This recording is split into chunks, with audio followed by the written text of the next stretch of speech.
All right, we're going to dive into our first gospel story tonight. It's less of a story and more of an introduction to a character. So we're going to talk about Abraham tonight. Fascinating character, but just by way of recap, reminder, we're in a series called The First Gospel. The basic idea is that God is always good. He wasn't just good when the New Testament showed up, he was also good in the Old Testament. And his goodness is written on every page. That from the beginning of time, he has been sowing good news into the world. And if we look at the Old Testament and read it with discerning eyes, we're not going to see kind of an angry, vindictive God that all of a sudden became nice when Jesus showed up, but we're going to see a good and loving God from the very beginning and all the way through. We talked about, in the first week of the series, we talked about the Creator story, how this is his story, and the whole thing is based upon his character, which is goodness and love. Then we talked about how kind of human beings have steered that sideways and have created or have brought badness into the world and now participate in that on a regular basis. And everything that we see that is not in alignment with God's goodness as a result of those choices. And then finally, last week we talked about sort of this weird section of text in Genesis 4 to 11 where there's all this horrific stuff that happens. You know, starting in Genesis 4 with the first murder where Cain kills his brother Abel. We talked about how wicked human beings get, and so that God has to sort of send this flood to destroy the wickedness on the earth. We talked about the Tower of Babel, this sort of arrogant culture that is this godless culture, and I made the point last week that part of the reason Genesis 4 to 11 exists is simply to show us just how dark things can get, just how bad things can get when we choose to settle for less than God has created us for. This is the definition of sin. God has created us for all of his goodness.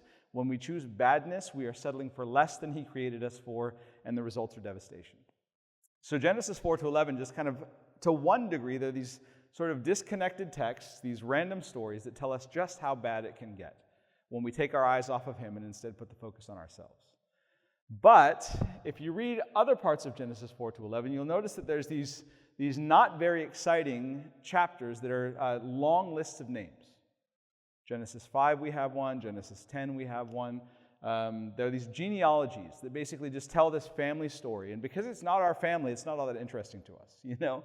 If it was your family, if you're talking about your great-grandfather, you know, came over on a boat from wherever, you might be really interested. But if you're talking about people thousands of years ago that you have no connection to, it's a little tough, I'll admit. It's a little tough to get reading through it. But something I was thinking about this week is how those genealogies eventually in Genesis 11 land us with this guy named Abraham. So really what's happening is we have kind of this story of Cain and Abel that's dark and dismal, and then a genealogy that follows that traces different family lines, and then we have a little bit more stuff. We have this sort of flood narrative, and after the flood narrative we have, you know, Noah has 3 sons, and we follow these family lines, you know, out this direction, and then you kind of get a little bit farther in, and we finally get to Genesis 12, and we realize that you've got this big tree that Genesis 4 to 11 has been building out, and if you follow this one branch, it connects with this guy named Abraham, and we're going to talk about him tonight. But really, Abraham becomes really important in the story because he's the father of the nation of Israel. To this day, Israelites, Hebrews will call themselves children of Abraham, right? So he is the ancestor of this new story. And it's going to be through this story, through this person and his family, that God is going to make good on his promise from Genesis 3. Remember in Genesis 3, he says, yes, I know things are dark now, but I'm going to send one through the curse, born of a woman, who will crush the head of the serpent once and for all.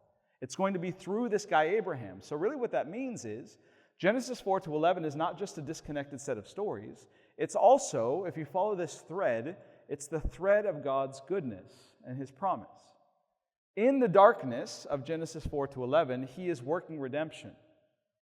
And if you're paying attention, you can see that the story is continuing, that God hasn't, as we talked about last week, he hasn't abandoned his people, but he's working through it, working through their brokenness, working through these family stories. Many of them we don't even know. We just see a name, but there's a whole generational story there that leads to another story, that leads to another story, that leads eventually to Abraham, who becomes the heir of this promise. And it just got me thinking, kind of as a side note, that that's often how it is when you're in the dark. Kind of sitting in the dark for a really long time, and it seems like God is nowhere, but like he's at work. And sometimes the work is really slow. I mean, Genesis 4 to 11 covers generations, 20, 30, 40 generations. The work is really slow, but he knows what he's doing. He has a plan, and he's at work. And sometimes you can only discern that plan in retrospect. As you look back through the generations and say, I see. Okay, now I get it. But in the moment, in the darkness, it feels like you're alone and abandoned, and God has no idea what he's up to. And for whatever reason, that just kind of struck a chord with me this week. Maybe it's just me, but I had a feeling that some of you need to hear that God's at work in the darkness, that he knows what he's doing, and that even though you can't perceive the movement of it, even if it's super slow, there will be a day where you'll look back through your story, through seemingly disconnected events, through dark days, and you'll see that he was in fact weaving redemption the whole time, because that's what he does. So, maybe it's just for me, but if it's not, if it's for more, take that for what it is, you know? Let's be people who have eyes to see the ways that God works. I read this essay once by Wendell Berry. He's a great American kind of essayist and novelist. He lives in the country in Kentucky and basically just kind of doesn't leave his home, but just writes about this river that flows in front of his house. And he talks about the song of the river. And he says, most of us, as we listen to music, we're accustomed to listening to music very quickly. Like our songs are 3.5 minutes long, and they're 120 beats a minute and whatever else. And so we're accustomed to this rapid pace. But he said, if you listen to a song of nature, sometimes the river will play out one note over the course of days. And you have to sit really still and listen really carefully. And sometimes that's the way it is with God's redemption. He's playing out something, but you have to sit really still and pay close attention, otherwise you'll miss it. It'll seem like nothing's happening because it's not happening on our timeline or the way we want it to. But I promise he is a God who redeems. That's the story we're learning. And this Genesis 4 to 11 shows his redemption in beautiful ways, and ultimately lands with this guy named Abraham. And I'm going to tell you, it's going to be a little different tonight because I'm going to read a very short section of text and give you kind of an overview of Abraham's life, and then we're going to zoom in on one story to kind of highlight tonight. So the first text I want to read is Genesis 12, 1 to 4. So here it is. This is where we first meet Abraham. The Lord said to Abram, it's a little confusing, Abraham, he will get renamed later in the story. If I bounce back and forth, it's just because I got lost. So either way, Abram or Abraham, the Lord said to Abram, go from your country, your people, and your father's household to the land I will show you. I will make you into a great nation, and I will bless you. I will make your name great, and you will be a blessing. I will bless whoever blesses you, and whoever curses you I will curse, and all peoples of the earth will be blessed through you. So Abram went as the Lord had told him, and Lot went with him. All right, I want to start here because this text, there are really three things I want to talk about in the Abraham story. Three foundational biblical principles that we learn in and through this man that like, if we don't get these right now at the beginning of the story, the rest of the story is not going to make a whole lot of sense. So I want to talk about these three principles that Abraham's life illustrates to us beautifully. There are these, okay? The first one is blessing, okay? A massive, massive issue in our culture today because we think that blessing means something that the Bible doesn't actually say that it means. So we're going to talk about what blessing means. Second, we're going to talk about what faith means, also a big conversation. And then finally, we're going to land on what grace means. Okay? So blessing, faith, and grace. We'll start with blessing. Here, Abraham, or God through Abraham, shows us what blessing looks like. He says it like this. He says, okay, you're the guy. You're the guy, Abram. I am going to bless you. Which means what we think it means. It means I'm going to take care of you. We see it, God talks about it in terms of protection. I'm going to protect you. I'll be with you. Anybody who blesses you, I'll take care of them as well. So in other words, your life is going to go well. I'm going to provide for you what you need. And that's what we tend to think of blessing as. Okay? So God is essentially, let's think of it in terms of identity. God is giving Abraham a certain identity. He's giving him an identity as a person who is prosperous. And I don't just mean materially prosperous, although he will be. But he's a person who God's hand is on. This is your identity and your blessing. But notice that there's another piece to this. He says, I will bless you and make your name great. I will be with you and you'll be a blessing. Notice that. Okay, this is really important. Whenever God blesses somebody in the Bible, it's always two parts. There's the identity first, and then there's the vocation that comes with it. So I'm going to bless you so you will be a blessing. I give you a name and a job. That's the way this works. Right? Even in our culture today, many of us have names that are based upon somebody's previous vocation. Especially if you come from European context or have kind of any English or Scottish in your heritage, your name, like mine, Harris' son, right? That's the son of Harris, which there's a job or a vocation that goes with that. There's Smith, that's a job in the ancient culture. And that's the way that it would often work, is you give a name to somebody, and that name then involves a task, a lifetime pursuit. And so when God comes to Abram, he says, look, and he's going to rename him Abraham, which will mean the father of many. He says, look, I have a job for you to do, and that's why I'm giving you the resource that I'm giving you. That's why I'm protecting you. And this is the way that blessing always works in the Bible, always. You can't always say always about the Bible. Sometimes there are things that's like, well, sometimes it's like this and other times it's like this. But with blessing, it's always the same.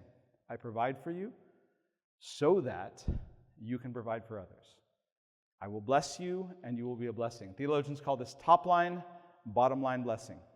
God at the top pours out his blessing to us so that we then can pour it out to those around us. It's even reflected in our logo.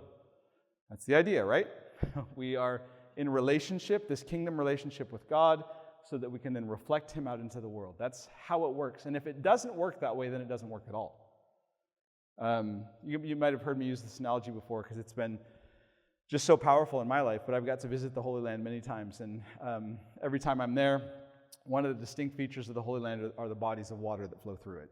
So you have the Jordan River that flows from top to bottom. It's not nearly as impressive as you would think it is. It's more of a stream, the Jordan Stream, that flows from top to bottom. You have the Sea of Galilee, which is a really beautiful freshwater lake in the north, and then you have the Dead Sea in the south, which is this massive saltwater thing. It's not fresh, or it's fun, but in a different sort of way, in like a stingy, painful, don't put your head underwater sort of way. And what's fascinating about that is the two large bodies of water are connected by the Jordan River. In other words, the same body of water flows into both of them, yet they're completely different in nature. So the Sea of Galilee is a beautiful, fresh lake. I mean, it's fantastic to swim in the summertime.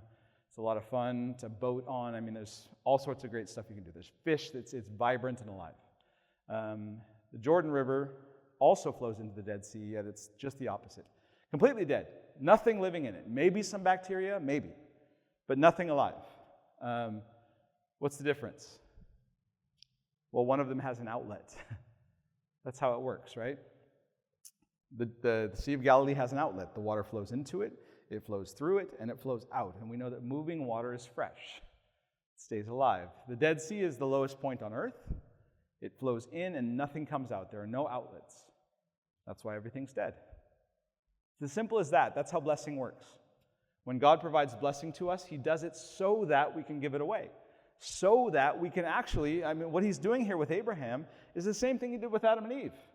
I've made you in my image for a purpose, to take care of the world in my stead. He's doing the same thing again. He's renewing with Abraham the covenant he made with Adam and Eve. I'm going to bless you so that you can bless everyone you come in contact with, so the whole world can be blessed through you. It's how it works. And if it doesn't work that way, then like I said, it doesn't work at all. If we hoard the blessing that he gives us in our lives, whatever that blessing may be, whether it's material or experiential or whatever he's given us, if we hoard it, then it turns to rot in our hands. And then all sorts of things can go wrong. And that's where I think our culture gets it so sideways, is we think it's about us. We think that to be blessed is to receive. And it's like, okay, that's step one. Yes, of course. Yes. Thank God for every good thing you have. Absolutely. And we can say, #blessed, I got this job, or #blessed, I got this other thing. Absolutely, but that's step one. That's phase one. Now, what? Now, he gave you that. What are you going to do with it? Why has he given you that thing? And with that lens, too, we can also understand that blessing doesn't just look like those material things or those prosperity things, but it can also be the more difficult stuff, you know? Like I said, life experiences. Sometimes he can give you the blessing of wisdom that comes through pain so that you can give it to other people, so that they don't have to experience the same thing. You're going to receive the blessing of disappointment so that your character can be formed, so that you can be the kind of person that other people can trust,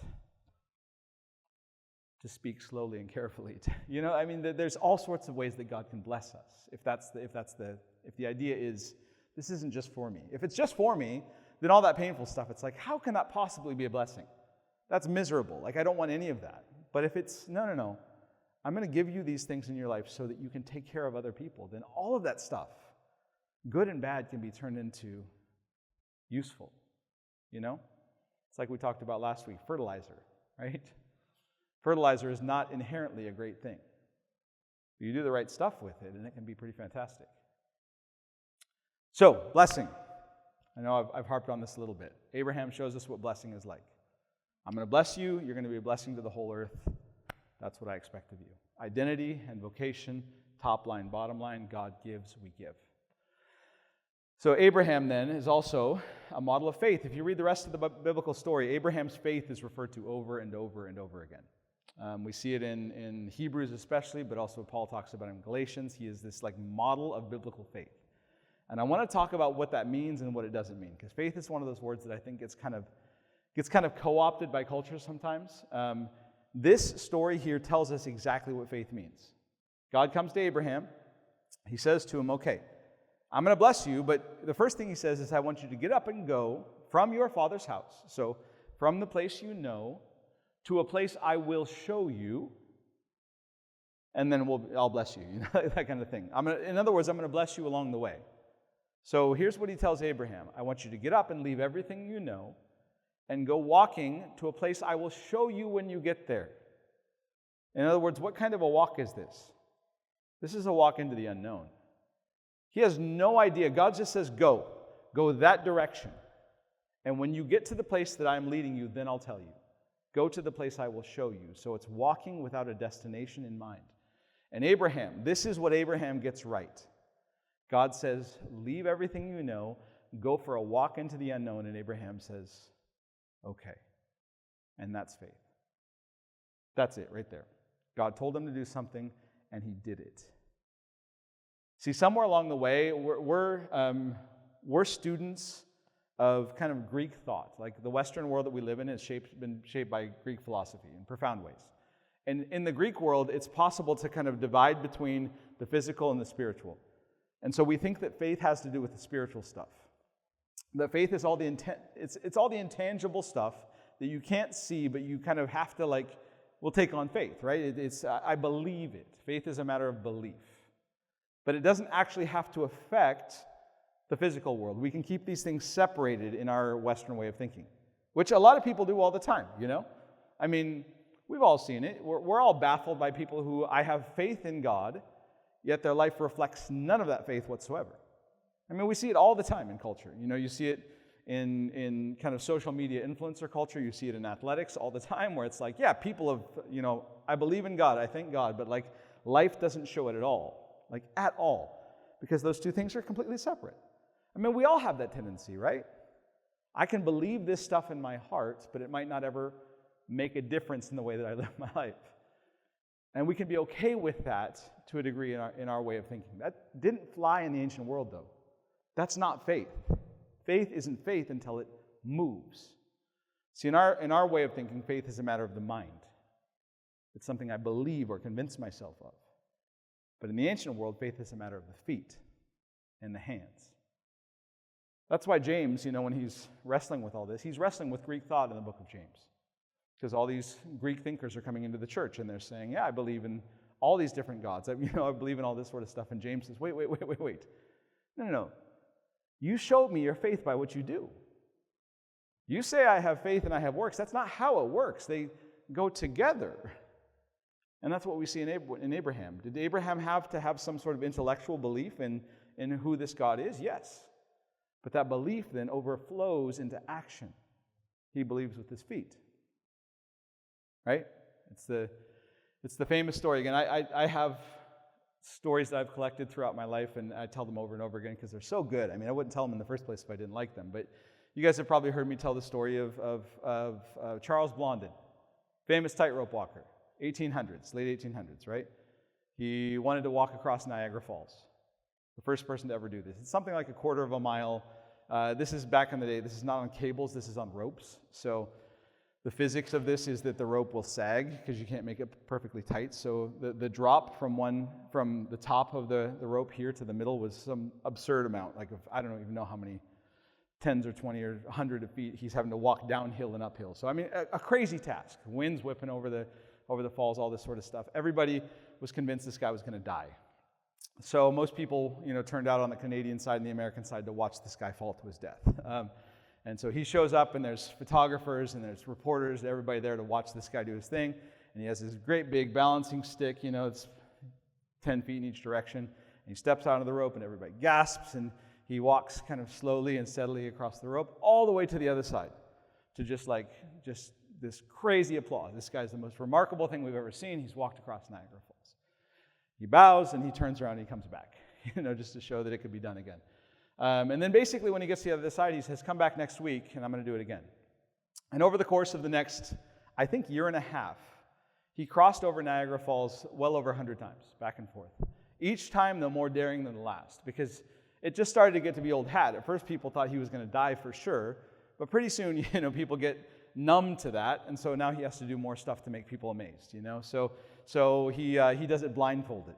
He does it backwards. He starts doing acrobatics out on the rope. He's doing somersaults on the rope. At one point, he took a giant camera out on the rope with a tripod and set it up and took a picture of the crowd from the middle of the rope. One of his more famous stunts was he took a little camp stove out onto the rope and cooked an egg on the rope and then lowered it down to the people that were on the boat below so that they could eat the egg. I mean, at this point, he's just showing off. He can do this literally in his sleep.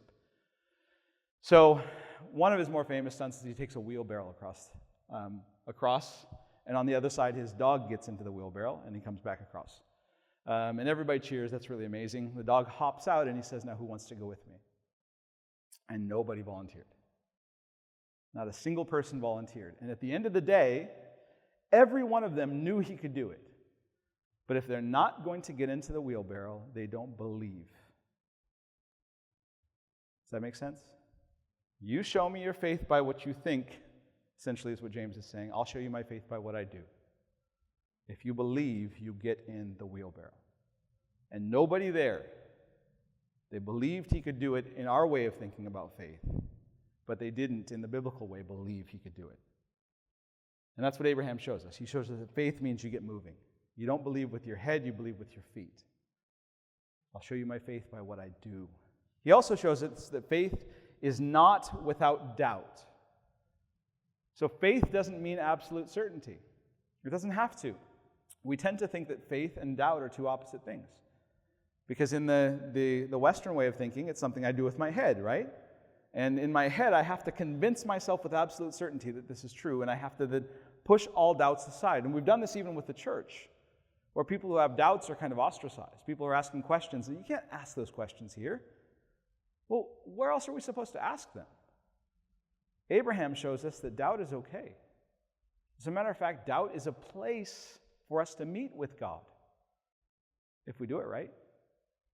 I heard somebody once say that doubt and faith are not the opposite to each other. In fact, doubt is a tool that God gives us for growing faith, if we do it right. I mean, Abraham has several times in his life where he doubts. So in Genesis 12, God tells him to go, I'm going to take care of you. He literally says, I will bless whoever blesses you, curse whoever curses you. The first opposition Abraham runs into. Actually, he doesn't even meet opposition. He's just fearful that he might meet opposition when the king of the city that he's going to finds out that he's married to this beautiful woman. That's kind of the story. And so he says, look, he might hurt me to get to you. Remember, God said, I'm going to protect you. But Abraham, he might hurt me to get to you, so I'm just going to tell him that you're my sister so he can just have you. I mean, this is we look at this story and we read it in the Bible and we're like, oh, that's weird. But think about that actually happening. It's awful what he's done. This is not just strange. This is not just doubt. This is sinful. His doubt has led him into sin.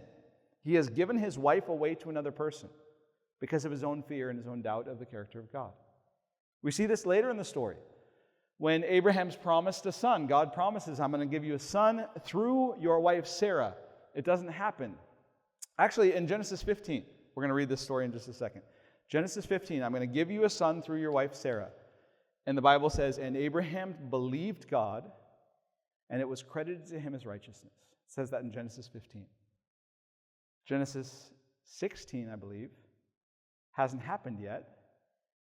So he starts to doubt again. Sarah starts to doubt. So they take matters in their own hands. Sarah gives her servant, her slave girl, Hagar, to Abraham so that she can have a child with, or so he can have a child with her. Again, pretty despicable, pretty awful. An act based on doubt. So Abraham, throughout the Bible, is seen as a paragon, this example of faith. And yet we see often in the Scripture he's a man of deep doubts. And if the Bible says both those things about him, then it must be possible for both those things to be true at the same time. To be a person of profound faith and deep doubt. In other words, your faith isn't destroyed by your doubt. It depends on what you do with it. If your doubt takes you away from God, then yes, it's destructive to your faith. But if you take your doubt to God, and that sounds strange because sometimes your doubts are about God, but if you take your doubts and your questions to Him and doubt with God, then it can be constructive. It can be the way that you can move into a deeper level of understanding and intimacy. So faith doesn't mean that we just think with our heads. It doesn't mean that we have to believe with absolute certainty. It doesn't mean that we can't disagree. You know, one of the stories I love is it's in Genesis 18. Genesis 18, where God says to Abraham, I'm gonna go destroy Sodom and Gomorrah because they're nasty, nasty cities. And Abraham says, wait, there's people in those cities. What if there's good people in those cities? And God's kind of like, I'm listening. And Abraham says, look, what if there are 50 good people in those cities? And God says, okay, for the sake of 50 people, I won't destroy the city. And Abraham says, I love this, he says, how about 40? What if we can find 40? And he actually negotiates God all the way down to 10 people. What if we can find 10? 10 people. And I love this interaction between the two of them because it shows that God is okay with us challenging Him even, arguing with Him. This becomes a place of intimacy between Abraham and God where partnership is happening. God is letting Abraham in on His plans for the world, and Abraham gets to speak into those plans. Because that's how it was supposed to be, right? Genesis 1, you are my partners on this planet. And Abraham gets to step into that, and it's beautiful, this relationship. You know, the story we're going to talk about next week, we're going to talk about Abraham next week too, is the story of his son Isaac. When his son was born and God told him, I want you to sacrifice your son to me. And Abraham goes out and does it, like tries to sacrifice his son without asking a question. And we look at that as an example of faith. Again, God told him to do something and he did it.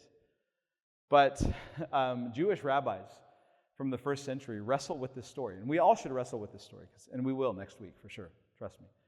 But because they say, you know, it's out of character with Abraham. Normally, when God tells Abraham something, they have these dialogues, this back and forth. But here, God tells Abraham to do something awful, like horrendous, sacrifice your son. And Abraham does it without question. And the rabbis say, and God never spoke to him again. Right? I don't think that's the point the Bible's trying to make, but it's interesting. Because they're saying, no, he was a man of deep conviction that would push back even against God. And God respected that. And then when Abraham didn't, God's like, I don't want a yes man. You know, it's an interesting take. All that to say, doubt doesn't mean disagreement. It doesn't mean you can't shake your fist at the heavens. But for goodness sake, shake them at the heavens. In other words, be angry with God, toward God, to God. Don't let your anger take you away from Him. You see, just like doubt, those angry conversations, and if you've been if you've been mad with somebody you love before, you know that those angry conversations can build intimacy. They can build trust. I mean, they can be destructive too if done incorrectly, but they can also build trust. So doubt doesn't mean what we just think with our head, or faith doesn't mean what we think with our heads. It doesn't mean that we don't have doubts. It doesn't mean that we don't have disagreements. And it doesn't mean moral perfection, okay? To say that Abraham is the example of faith doesn't mean that he was perfect. I think somewhere along the lines we all learned that the Bible is a bunch of stories of people that we're supposed to emulate. God forbid that we emulate these people. Most of the people in the Bible are absolute disasters. Abraham, this hero of faith, tried to give his wife away not once but twice. Not tried to, actually did. You know, David, we're going to talk about David later on. David should be in prison. If David were living today, he would be in prison for some of the stuff that he pulled. I mean, the point of the Bible is not to give us a bunch of examples of human characters that are perfect that we're supposed to emulate. That's how we talk about it. Be like David in front of Goliath. No, that's not the point. The point is God takes these broken and messed up people, and because he's God and because he's good, he uses them. He invites them into his plans. Not because of their perfection, but because of his. Not because of their goodness, but because of his. The Bible, and this is our last point here, the Bible is a story of grace. It's not a story of earning. Abraham wasn't chosen by God because he was awesome. He was chosen by God because that's who God chose. It's as simple as that. The Bible doesn't give us much more detail on why Abraham. People have wondered that for generations. Why Abraham? You know what the Bible says? God does what he wants. I mean, long story short. The potter has power over the clay. He gets to choose who he gets to choose for his reasons. And oftentimes, he chooses the people we wouldn't choose. He chooses the people we would pick last because he wants to demonstrate that it's his power working through them that does something special. Paul says he chooses the foolish things of the world to confound the wise. He chooses the things that seem like they have no dignity, and he gives them worth. That's what he does, because he's a God of mercy, a God of grace. And that leads to the story I want to tell. I promise. We're wrapping up. I'm going to read a chunk of text and talk about it very briefly, and then those ribs will be showing up anytime. Here we go. You ready? After this is Genesis 15. The word of the Lord came to Abram in a vision. Don't be afraid, Abram. I am your shield, your very great reward. But Abram said, Sovereign Lord, what can you give me since I remain childless, and the one who will inherit my state is Eliezer of Damascus? And Abram said, You have given me no children, so a servant in my household will be my heir. Then the word of the Lord came to him, This man will not be your heir, but a son who is your own flesh and blood will be your heir. He took him outside and said, Look up at the sky and count the stars, if indeed you can. Then he said to him, So shall your offspring be. And Abraham believed God, and it was credited to him as righteousness. He also said to him, I am the Lord who brought you out of Ur of the Chaldeans to give you this land to take possession. But Abram said, Sovereign Lord, how can I know that I shall gain possession of it? So the Lord said to him, Bring me a heifer, a goat, and a ram, each 3 years old, along with a dove and a young pigeon. Abram brought all these to him and cut them in two and arranged the halves opposite each other. The birds, however, he didn't cut in half.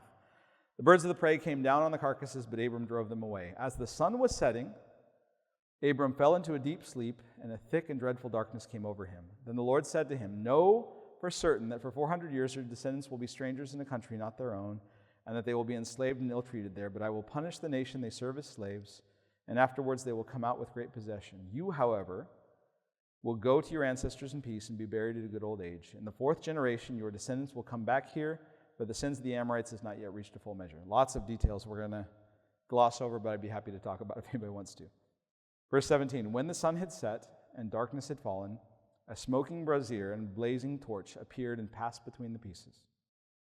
On that day, the Lord made a covenant with Abram and said, To your descendants I will give this land from the Wadi of Egypt to the great river, the Euphrates, the land of the Kenites, Kenizzites, Cadmonites, Hittites, Perizzites, Rephaites, Amorites, Canaanites, Girgasites, and Jebusites.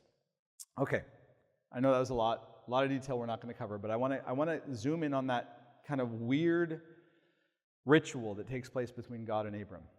Okay, where Abram's doubting God. I know you said you were going to give me descendants. I don't have a kid. I'm getting old. So this servant is going to inherit all my stuff. Basically, God, you're not coming through for me. And God says, no. I'm going to come through for you. Okay, I'm going to take care of you. And what's more than that, you're not just going to have descendants. I'm going to give you this land. So God makes this is where the idea of promised land comes from. I'm going to give you this land of Israel. And two, just so you can know that I'm serious about this, we're going to make an agreement between the two of us, a covenant agreement. And he tells Abram to do this weird ritual. And Abram knew exactly what he was doing because this wasn't a unique thing. This is how contracts were done in the ancient Near East. So we're a kind of a pen and paper culture. This was a drama culture. You acted out a contract in the ancient Near East. And so when God tells him to take these animals and cut them in half and separate the halves, he knew exactly what was happening. God is making a deal with me. Because that's how you made a deal. This is what would happen, is two parties would come together to make an agreement about something. Maybe it's about a piece of land or a sale that was going to happen. And essentially what would happen is you would take these animals, you'd cut them in half, and it's very vivid and nasty because there's blood now flowing between the halves. And basically the two parties would walk between the halves of the animals. And what they're saying, what they're acting out with their bodies is, if I ever break the terms of this agreement, then may what was done to these animals be done to me. Okay? A really vivid way of saying, if I ever break this, then this is what I forfeit, if I break this agreement. Okay, so Abram knew that that's what was happening here with God. But what's fascinating about the whole thing is first and foremost that God would do this, period. That God would subject himself to this kind of an idea, right? Because here we have God walking between the halves of the animals, and he's saying, the creator of the universe is saying, if I ever break this,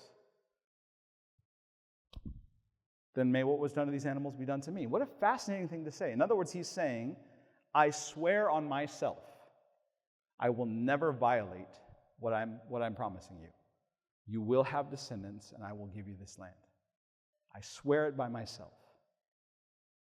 Personally guaranteeing his half of the contract. But what's fascinating, what's most profound about this whole thing is what?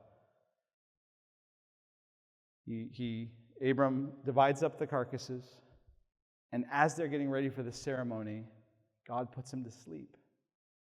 And he falls asleep, and he has a vision of fire, which represents the presence of God, this torch, as if somebody's holding a torch and a thing of incense, walking between the halves, alone.